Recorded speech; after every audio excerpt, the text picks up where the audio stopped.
So the sugi we want to cover today on Daf Samach Tes Amid Beis is typical of a sugi that on the one hand is related to Nedarim, but on the other hand it goes way, way beyond the confines of Nedarim. So we'll take a look at Boi Rabba on Samach Tes Amid Beis,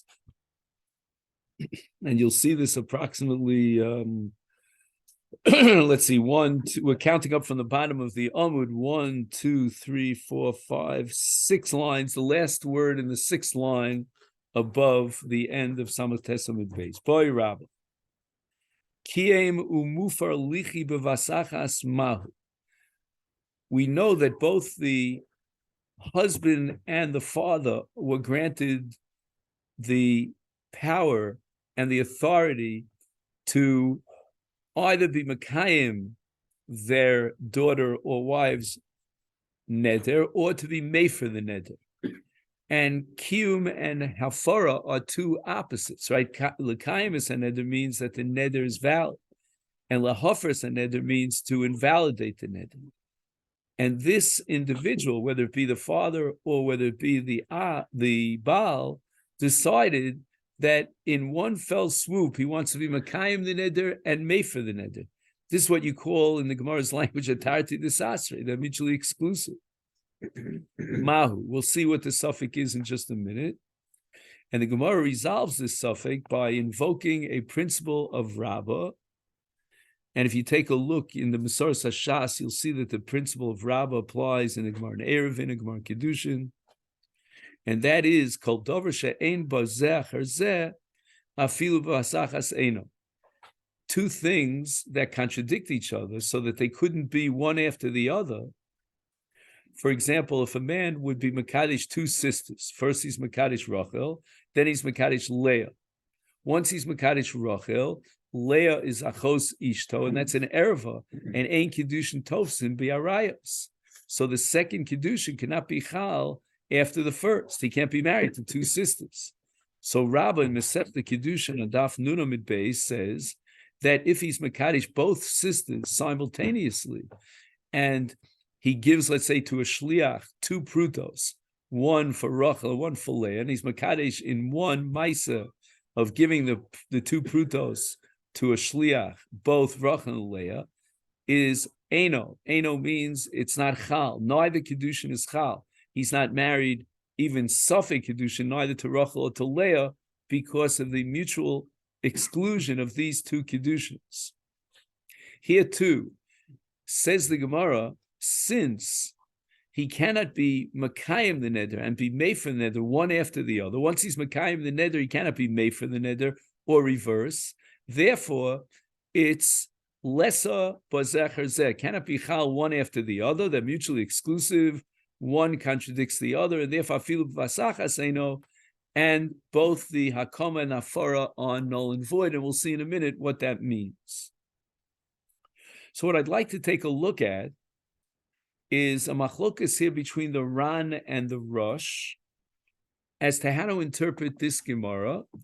So we'll put this Gemara on the side for a moment, because in the Otzer Hayunim, he gives you a very fine overview of the suffix itself, and you'll see this here on page Peites, which is the first page I gave you, and it's Aleph Bir Suffix HaGemara.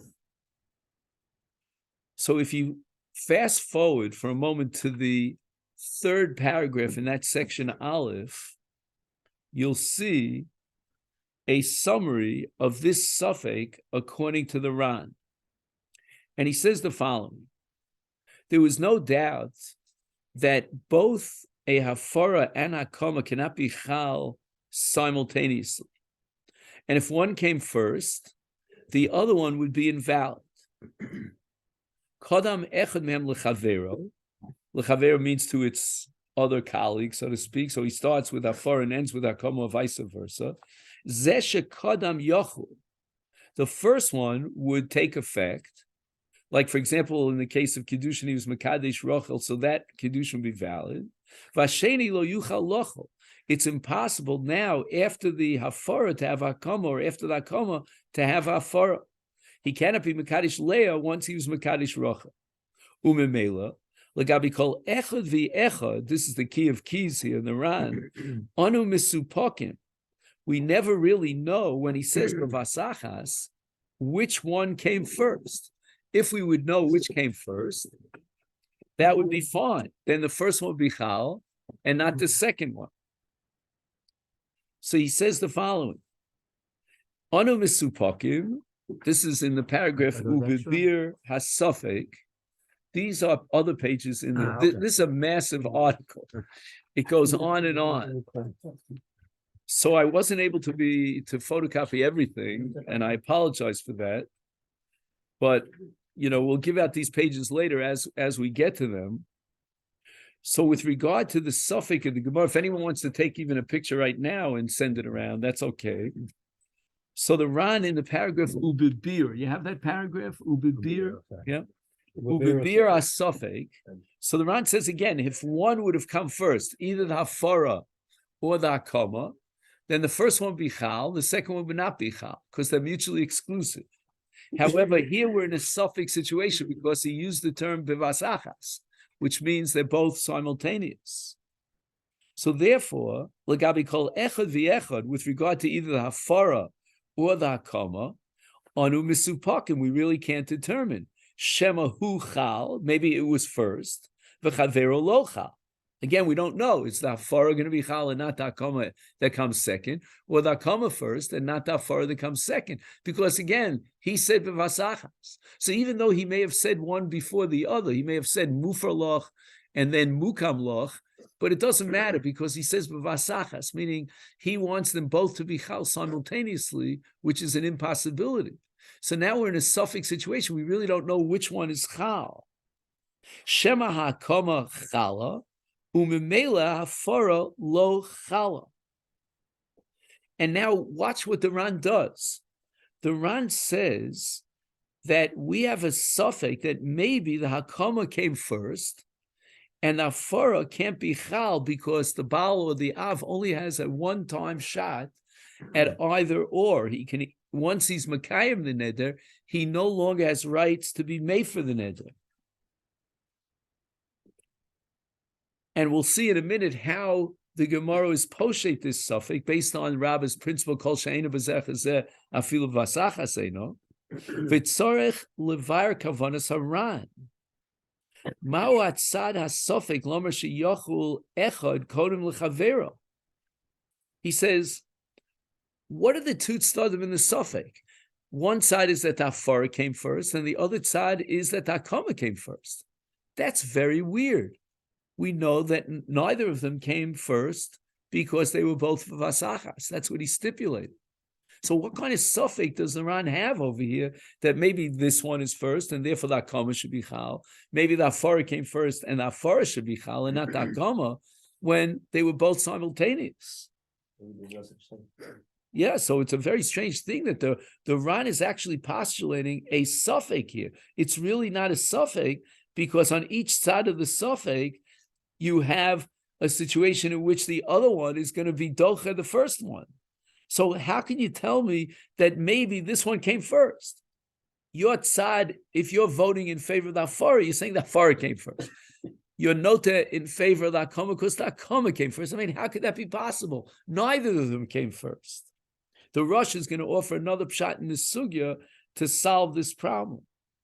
Umadua shenomar kein sheyochel echad v'yitches chaveru milochel kevon sharei hechil l'shneim. He decided that both of them should be chal b'vasachas. Umay ulma zemi say, how can you have a tzad to say that one came first and takes power, so to speak, over the other? Not only that, there's another problem in the Ran. The Ran says that in the Havamina, before the Gemara is poshet this suffix, that neither of them could be chal. That's the final conclusion of the Gemara based on Rabbah.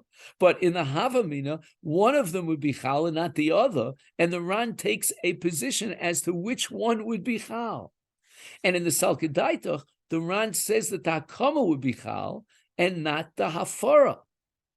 If there's such a Havamina that the HaKama should be chal and not the Hafara, then we cannot apply the principle of Rabbah. The Gemara wants to be poshet by saying that since Rabbah says it is Eino Bazecher Zeh, therefore cannot be b'vasachas. What do you mean it cannot be b'vasachas? The Ran is already committed that if it would be a b'vasachas, then the HaKama would be chal and not the Hafara.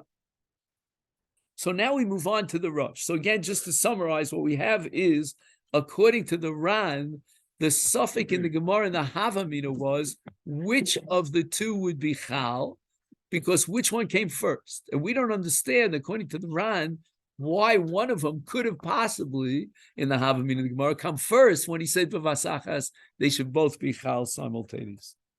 And now we get to the Rosh. The Rosh says the following, and this is on the third line of a paragraph that starts Omnam. Do you have a paragraph Omnam? Mm-hmm. On the third line, he says the following: Mi Amrinon. He's going through the Tzadim of the suffix. Tfos Lashon Rishon. Maybe we should apply a principle of Rabbi Meir. Rabbi Meir is of the opinion that when a person says, he looks at an animal and he says, Harezu Ola, Harezu Shlomim, then Tfos Lashon Rishon. We assume that he had a Gemira Stas and he was serious about that which came out of his mouth first. And then he wanted to change his mind, but once it's already Kadosh B'Kedushas Ola, he doesn't have the power to change and transfer the Kedusha from that of an Ola to a Shlomim, so it remains Tfos Lashon Rishon as an Ola. So the Rosh wants to take Rabbi Meir's principle and apply it, plug it in here. And he wants to suggest that it all depends in the Havamina of the Gemara what came out of his mouth first. If he said Kama Lichi and then he said Mufar Lichi b'vasachas, since the HaKama came first, that's going to be chal under the principle of Tfos Lashon Rishon. O Dilma, what was the other tzad in the Gemara's suffix? Kevon di Amron b'vasachas. Forget about Tfos Lashon Rishon. Tfos Lashon Rishon means when he said two things, one came before the other. But here he adds the term b'vasachas, because the Rosh has the girsa. If you'll take a look earlier in this section, there are different girsos in our Gemara, but the Rosh had the girsa that he added the words b'vasachas, and therefore chala hafara u'mevateles HaKama. Notice that the Rosh takes the opposite view of the Ran. The Ran in the suffix, if there's a possibility that one of the two would be chal, the Ran insists that it's dafka the HaKama that would be chal. The Rosh insists that if you don't apply the principle of Tfos Lashon Rishon because he added the words what? B'vasachas, therefore it's the Hafara that would be chal and not the HaKama. So we now have a very profound challenge to try to figure out the Ran and the Rosh on this issue. What's the reason that he prefers? He doesn't give us a clue. Doesn't give any idea. That doesn't give us any idea. He leaves it. Is he saying though that both are chal though? In other words, that you can the HaKama is chal and then the Hafara basically negates that the HaKama is chal. It's not that he's saying that the Hafara is chal. Right. That could be a very good answer to Tzvi's question. Why should the Hafara be chal and not the HaKama? Because according to one side in the suffix, the Hafara somehow negates the HaKama. And that power to negate the HaKama and uproot the HaKama overpowers the HaKama. But the problem is that all of this sugya, from A to Z, from beginning to end, is based on the following premise, that once the Baal or the Av is Makayim the Neder, he no longer could be made for the Neder. So that if the Rosh is insisting that the Hafara comes to negate the HaKama, and we're not going to apply the principle in this side of the suffix of Tfos Lashon Rishon, and therefore we're free to take the Hafara that came after the HaKama, even if he said, he expressed himself, make him lichi, u'mefer lichi, but once he adds b'vasachas, we negate Tfos Lashon Rishon. So the fact that the HaKama came first is irrelevant, but nevertheless, why does the Rosh conclude that the Hafara is misgaber, right, koach gavra, and overpowers the HaKama? Well, after all, HaKama is a positive force, Hafara is a negative force. Why is the negative force more powerful than the positive force? And once a Baal or an Av exercises rights to be making the neder, he no longer has the power to be made for the neder. Yeah, what do you want to say? I'm sorry, you were saying something, and I just wanted to finish. No, your phraseology eliminated what I was going to say. I was going to say that I didn't mean to eliminate anything. I really didn't. You know, today is Asar B'Teves. We don't want to eliminate anything. If you talk about that once there's HaKama, there's no Hafara. Here b'vasachas, there wasn't a HaKama for Hafara. Correct. So what was it sad to say that Hafara defeats the HaKama if both are chal together? Yeah, maybe like a Tochidei Dibur. It doesn't use Tochidei Dibur, but the HaKama, maybe both are happening, but it never really gets off the ground. In other words, Varacha, you're able to undermine it so quickly. You know, again, you have to think of it more concrete. Right, but that Hafara, that's the first lashon rishon. the Hafara, I think it's saying the same thing. Right, he doesn't use that phrase, so it's hard to but say then the that. So- Hafara comes as a negation of the HaKama. And he says, you know what? I changed my mind. I don't want, but the only problem is he says Rasacha, so he really wants the HaKama. He doesn't want the Hafara more than he wants the HaKama. There's no Gili Milsa here. So in the side of the suffix that we negate Tfos Lashon Rishon, why does the Hafara overpower? There's something about the Hafara that's greater than the HaKama. Well, what's the default status? That was what I'm saying. It should be just the opposite, you think. Because the default status, if the Hafara and the HaKama cancel each other out, then it's left Mukam. Who holds to that shita? The Ran. That- The Ran is going to say that in the Gemara's Havamina, it's the HaKama that wins out. Why? Because if the two blow each other up, right? It's like you throw a Then it's remote just- yacht then and it's just everything gets left. blown up. Then it's just left. Then you're left as it is, and the neder remains chal, because until you're made for the neder, the Rosh's chiddush is that in the Gemara's side that we don't apply Tosos Rishon, it's the Hafara that takes place. Now the Hafara is a kuvase that has to come as a negative force to change the status quo. And if you don't know that the Hafara is more important, there's something, again, you have to come to the conclusion in the Russia's frame of reference that there's something inherent in the Hafara that's greater than HaKama. And for that, I want to learn Reb Chaim, which is on the next page that I gave you out, but we're not ready for it yet. But I just want to say this is where Berzon comes in, so to speak. The Reb Chaim doesn't mention a word about the Rosh. He's operating with the Ran and with the Rambam, as we'll soon see. But I think if we really understand the depths of what Reb Chaim is saying here, perhaps we could shed a light on the Rosh and explain why Hafara, in a case where it's Bavasachas, will override and overcome the HaKam. I would have said that the rush position intuitively makes more sense, because the default is that it's going to be chal, right? The husband doesn't say anything is going to be chal. So the purpose of the Hafara is to undo the neder. The purpose of the HaKama isn't to make the neder good. The purpose of the HaKama is simply to take away the option of Hafara. So why is Hafara greater than HaKama? Because I think what you're saying, if I accept your svara, I think the Ran is correct, that if we don't have a Hachra here, then it's the HaKama that should be chal. Why? Because the Hafara is coming to negate the HaKama, and we don't have a Hafara here. The HaKama addresses the Hafara. So the HaKama only works if it's before the Hafara, and it's not before the Hafara. But the Hafara just has to be after the neder, and we're after the neder. So Bavas Achas doesn't. I'm not sure. I'm not sure about that. Before we see Reb Chaim, I just want to add two more paragraphs here. As I said, this essay is massive. It would take me a year to go through the essay. But at the end of this paragraph, he has upirish nosaf. Do you see I underline that? Yeah. Upirish nosaf, pirish bazer rosh, shekevan shechalim shneim hakama v'afara, ein anu yodim im chala hakama o chala hafara. In the Rosh's second shot, it seems that he backtracks. He's not willing to, even in the Havamina, to maintain that one is superior to the other.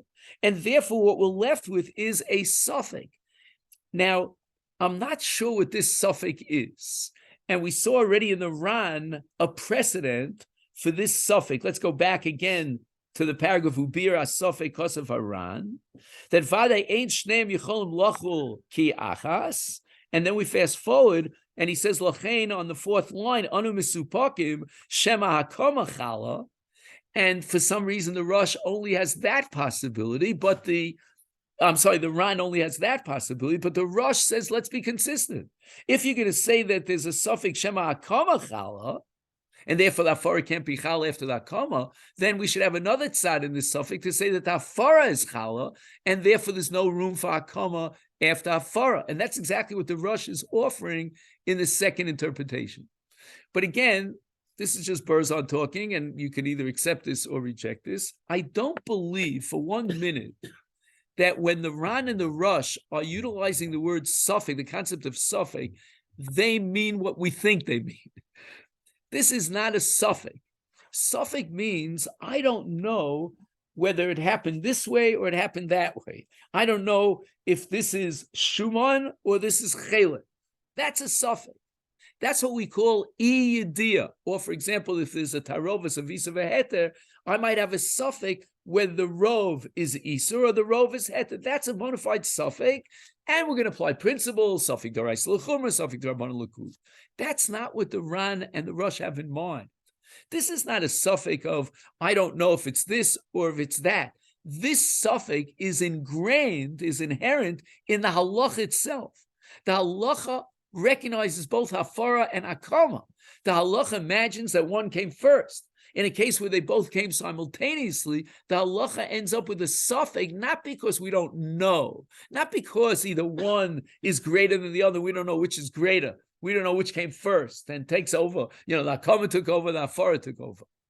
This is what I heard from my Rebbe once, not in this context, Bein Hashmashos. The Gemara all over the place, especially in Masechet Shabbos in the second parak, speaks about Bein Hashmashos, Sofek Yom, Sofek Laila. So if Soloveitchik used to always say, we misunderstand what that means. We think it means we don't know whether Bein Hashmashos belongs to the previous day or belongs to the night that follows. That's not what it's all about. It's not a suffix of iyediyah. The Rav used to call it, and I think it is a breakthrough shita, it's a suffix of tarte de sasre.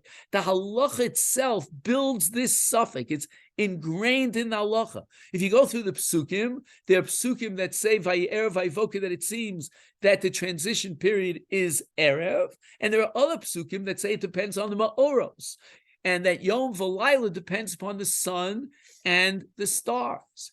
And basically, the Torah itself gives us two definitions of yom and layla, and they contradict each other in the case of Bein Hashmashos. Here too, the Torah is giving us two powers, one power of Hafara, one power of HaKama. We don't know which one is Chal because they're both Chal. As a result of both being Chal, we end up with what we call b'merchot kfulot a suffix, but it's not the classic suffix. It's a suffix that's built on tarti desas. Okay, ad kan hakofa'al. Now we get to Reb Chaim, and again, I went through a lot of this essay. My time has been very limited lately because this week we had the shloshim for my mother-in-law. It took up a lot of that time. We had different things and different parts to it. And last night I gave a shir for the shloshim, but I did manage to find this Reb Chaim. Now I want to tell you that this is on page Tzadihei, right? You have that? Yeah. It should be the second page. And I want to tell you that I have personally a vested interest in this Reb Chaim, just emotionally. And I'm going to let the cat out of the bag. I'm a gigantic fan of a sefer called Ishim V'Shitot. Are you familiar with it? Anybody know who authored this? This is Rav Zevin. Do you know what Rav Zevin is most famous for? Okay, maybe. You might be right. Maybe I'm wrong. But I think he's most famous for the Encyclopedia Talmudit, which I'm a great fan of. He was the creator of the Encyclopedia Talmudit. Not only that, he died after the first volume was published, and all the volumes subsequently, I think they're almost up to the 30th volume, are all based on the first volume. It was really a radical breakthrough, but he's written many, many Sfarim. But my favorite sefer is this one called Ishim V'Shitot. And within the sefer, my favorite chapter is on Rav Chaim Brisker. And in this chapter, he builds a lot on our understanding of Reb Chaim and what his breakthrough, his methodology was based on the Reb Chaim that we're about to learn now. So I just want to tell you in advance, and maybe we'll photocopy these pages, or maybe if you don't mind, I don't know, are we able to take pictures now or it's too late? Let's just see where we want to. So it starts here on the bottom of page 55. And it goes on to 57. So it's really 3 pages, although we're not going to go through all those 3 pages. Okay. What is Reb Chaim dealing with? Reb Chaim is dealing with the Shitas HaRambam. The Rambam paskins, and I'll read the Rambam to you. It's not on this page, I don't think, but it's the Nedarim Perek Yud Gimel Halacha Chav Beis. The Rambam paskins Amar La Chaim Umufarlach Bivas Achas. Chaim Umufarlach Bivas Achas. That's our sugya. I'm not going to read the next three words, and just you tell me what you anticipate the Rambam is going to say in the next three words. The Gemara has a suffix about this case, and the Gemara finally concludes that Kol she'eno b'zecher zeh, Rabba's principle, b'vasachas eno, which means that neither the HaKama nor the Hafara is chal. Correct? Says the Rambam, harei zeh kayim. So there are two questions we're going to ask on the Rambam, and all the Mefarshei Rambam are mislabtim b'shtei shelos elu.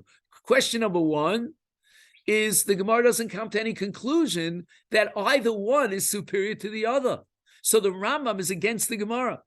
And question number two is why does the Rambam logically feel compelled to tip the scale in favor of Chaim? Again, this is not the Ran. The Ran says that since we have a suffix whether the kiyum is chal and the hafar is not, therefore the kiyum is going to be negated by the hafara. The hafara negates the kiyum. And Reb Chaim comes up with a breakthrough. And he says the following: in this battle, in this tug of war, this confrontation between Hafara and HaKama, two different things are happening. Yeshno chiluk bein ma she'ein hafara li'achar HaKama levein ma she'ein HaKama li'achar hafara. So again, all of the sugi is based on the fact that b'zecher ze'eno, that you could not have Hafara after HaKama, you could not have HaKama after Hafara. But Reb Chaim says that when you apply those two principles, they are fundamentally different one from the other. The masha'ein hafara achar hakama, hu mitam shekoach hafara, hu lechazek es haneder, hu levatel koach hafara. When the Torah gives the father or the Baal the rights of hafara, that's on a regular neder. But there's a neder which is more chazak than the normal neder. That's a neder that has what attached to it? Kiyum. When the father is makayim the neder, it upgrades the neder, and that creates a koach ha-neder, which now makes hafara impossible. So again, to read the language here, he says koach hakama lechazek es ha-neder ulevatel koach hafara. The koach hafara cannot impact on a neder that has a hakama to it. The hakama changes the neder, upgrades it, intensifies it, and makes it more chamur in such a way that now the neder doesn't lend itself to what? To hafara. Masha'ein Katie says, HaKama achar hafara. In HaKama achar hafara, it's not that the hafara precludes as a koach. You know, the halacha, the legal status of hafara is such that now it fights against the HaKama. Ella, why is it that the HaKama can't be chal after the hafara? Mishum the kevan shaneder hufar edo kayam. The neder doesn't exist anymore. It's history. Ain't shaykh lahakim. HaKama means to be makayim a neder, but there is no neder. Ha neder kvar einenu. It's not that there's a head-on collision between two kochos and one koach overrides the other. Like in the case of HaKama, which has a koach to change the neder in such a way that it negates Hafara. So the HaKama can negate the Hafara. That's a legal process. But in the case of Hafara first, it's not a legal process. It's once the Hafara does what it does, there's no room for HaKama. Why is there no room for HaKama? Because there is no neder anymore. But that's only if you hold that as bezeh achar zeh. Right, once it's One after the other. If it's bavas achas, then it's not. Then that doesn't fit. Again, If it's bavat achat, then we're asking Howie the following question. It's not bezecher zeh. Reb Chaim says, okay, what do you mean when you say it's not bezecher zeh? You should realize, says Reb Chaim, and it's going to have an impact, that you're saying two different things when you say it's not bezecher zeh. Because when you're saying that the Hafara can't come after the HaKama, you're saying something about the power and the koach of the HaKama. The koach of the HaKama negates Hafara. Why is that? Because the neder is changed, and once there's a neder with HaKama, it's not like a neder without HaKama, and therefore precludes Hafara. So the Hafara power cannot operate once the neder has been subject to what? To HaKama. So there's something inherent in HaKama that excludes the Hafara. But don't tell me that it's not Bezecher Zeh. In the flip side, when there was Hafara and then HaKama for the same reason. It's not true, says Reb Chaim, that there's something inherent in the Koch Hafara that negates HaKama. But what happens is there's no HaKama after Hafara because there's no neder.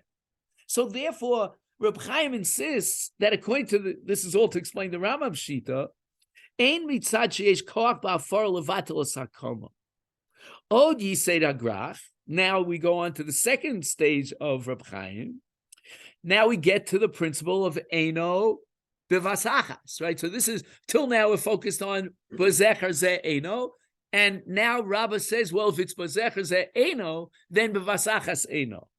Says Reb Chaim, Kol she'eino b'zecher zeh afilu b'vasachas Eino, hu machmas. What generates this principle of Rabbah, which is going to apply in many sugyas in Shas, hu machmas sheksha'osa shnei masim hasosrim zed zeh. Now watch what happens. Reb Chaim is now going to really delve deep into the situation of Vasachas. What happens in Vasachas? He says the following.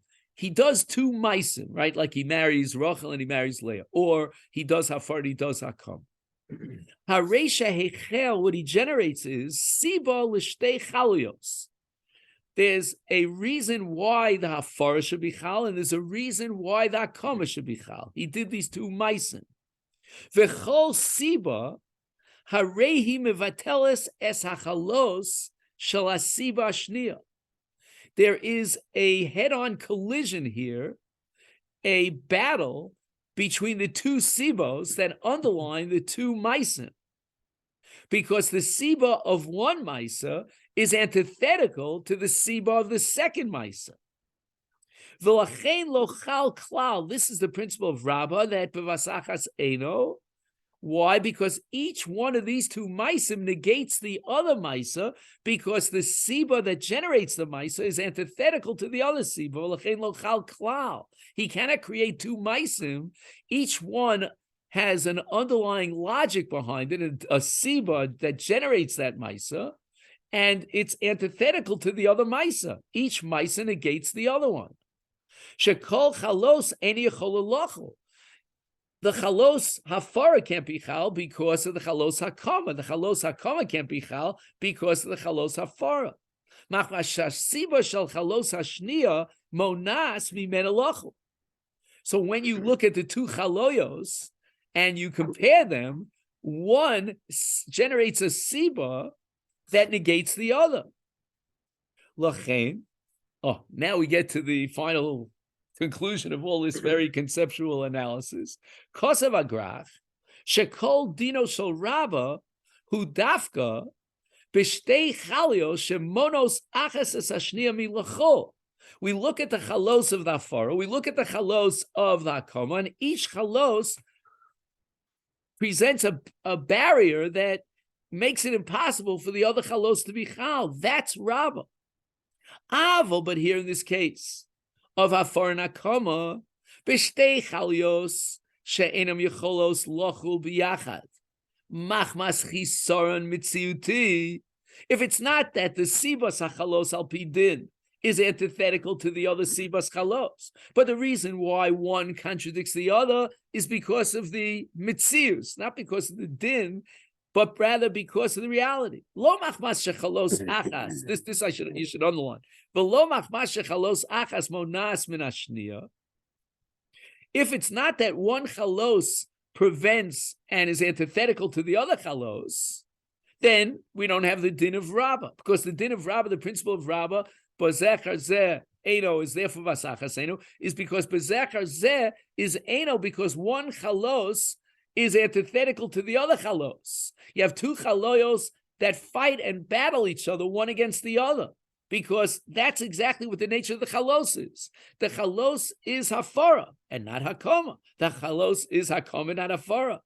But says Reb Chaim, that's not so. In this case, it's not so that the chalos hafara is going to prevent the HaKama. What the chalos hafara accomplishes is it negates the neder, and that he calls chisaron mitziuti. If the neder is gone, there's no room for HaKama. So it's not like the HaKama that has a chalos that prevents the hafara because it changes the nature of the neder and makes it impossible for hafara to be chal. That's not so in the case where the hafara came first. If the hafara came first, it's not that the hafara prevents and negates the chalos HaKama, but rather once there's a hafara, there is no neder, and that he calls a chisar mitziuti. Ulefi zeh bir agrach shelegabe hafara shebazeh yesh kan siba shemonas min hafara lachul.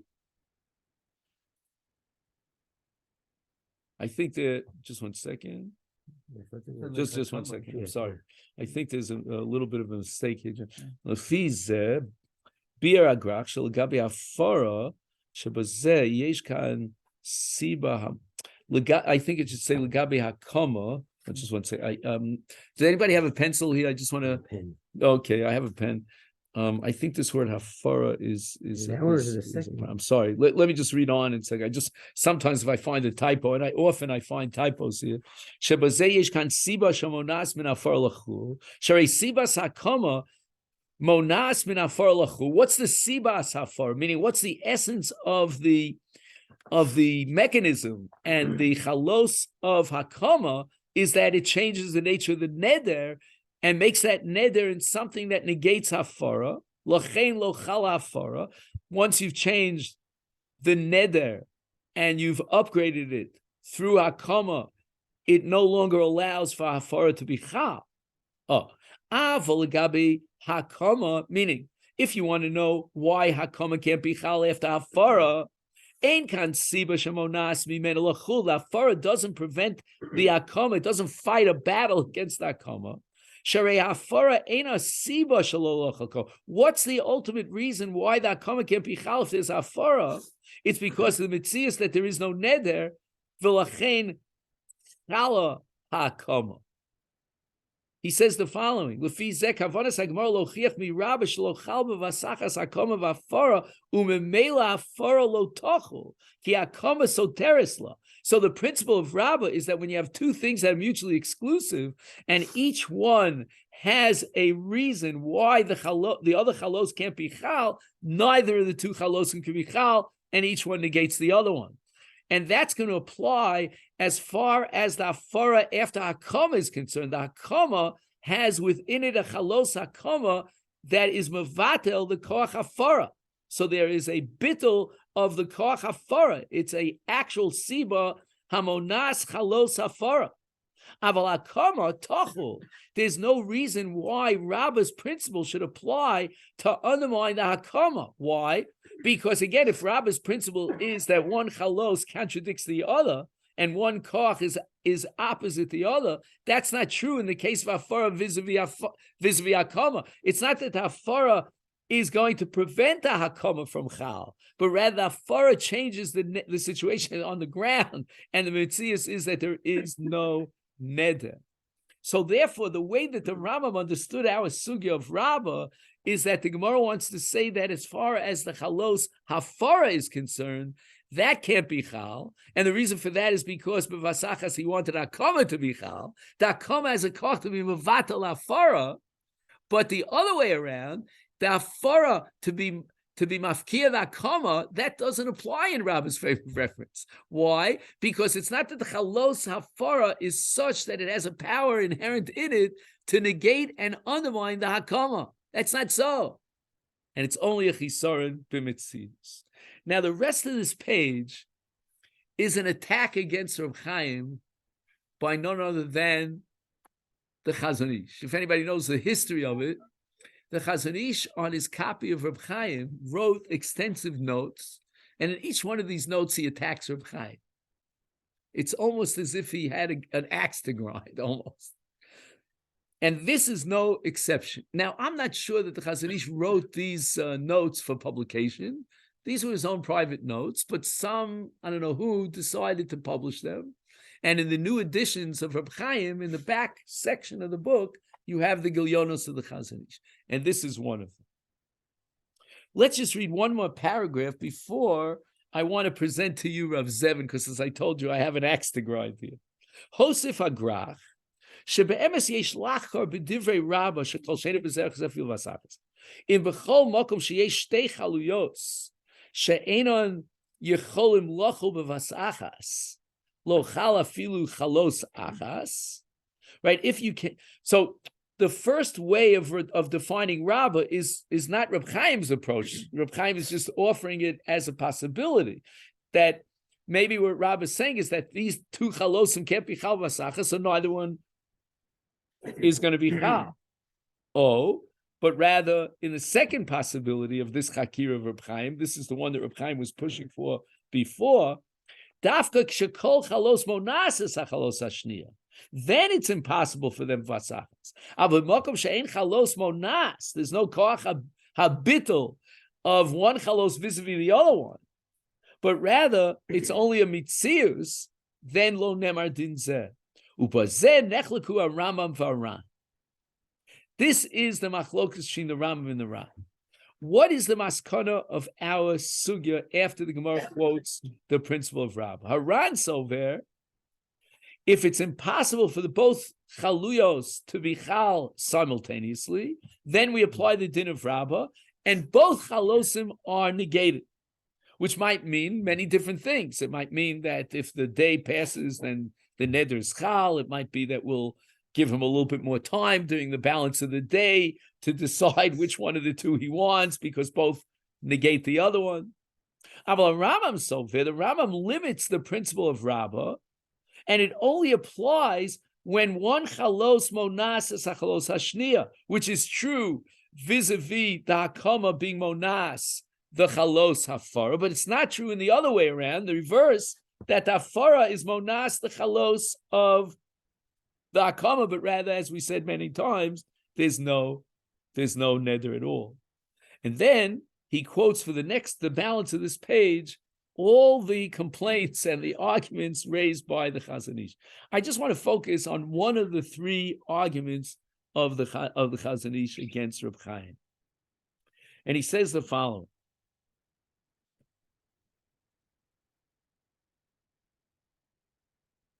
Second. Where does he talk about the two sisters? Just 1 second.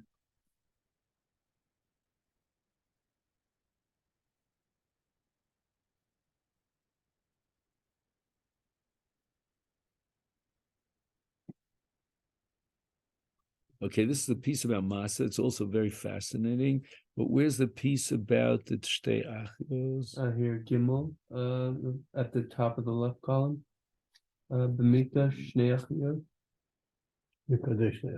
Where is that? Yeah. On the top of... The bottom of the top paragraph on the left side. Okay, very good. Gimel. Okay, good. Oh, yeah, no, we did. Rachel Leah. Yeah.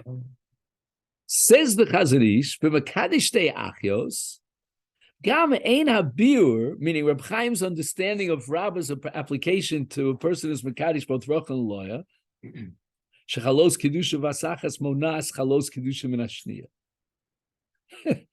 This is what Reb Chaim says, and if you ask me, it's intuitively correct.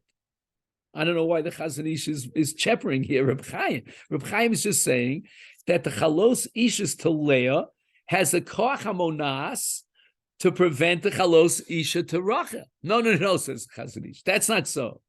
El kevet shechal kiddushin biachas mehem chal al achosa din erva v'ein kiddushin tovsim be'erva. Watch this. The Chazon Ish is claiming that there's nothing about the kiddushin to Rachel that's antithetical to the kiddushin to Leah, her sister, but rather What happens is, as a result of the Kedushin to Rachel, Leah becomes an erva, the Ein Kedushin Tosin be erva. Reb Chaim has no problem with that. Reb Chaim would embrace that definition. It's absolutely correct. But that would still allow Rabba's principle to apply to Shtei Achios, even according to the Rambam, because what happens is that since the Kedushin to Rachel inherently makes Leah into an erva, that Kedushin has within it a kocham of vatel es Kedushay Leah. Do you follow? The Chazon Ish sees it as like an indirect process. Really, the Kedushin of Rachel does not impose any barrier and prevent the Kedushin to Leah. But what happens is, as a result of the Kedushin of Rachel, she becomes an erva Leah. And therefore, in Kedushin Tosu Berva. That's not how we understand it. It's not a two-stage process. It's not a Mitzius. It's not the Mitzius he can't be Mekadesh Leah because what? Well, what Mitzius has changed over here?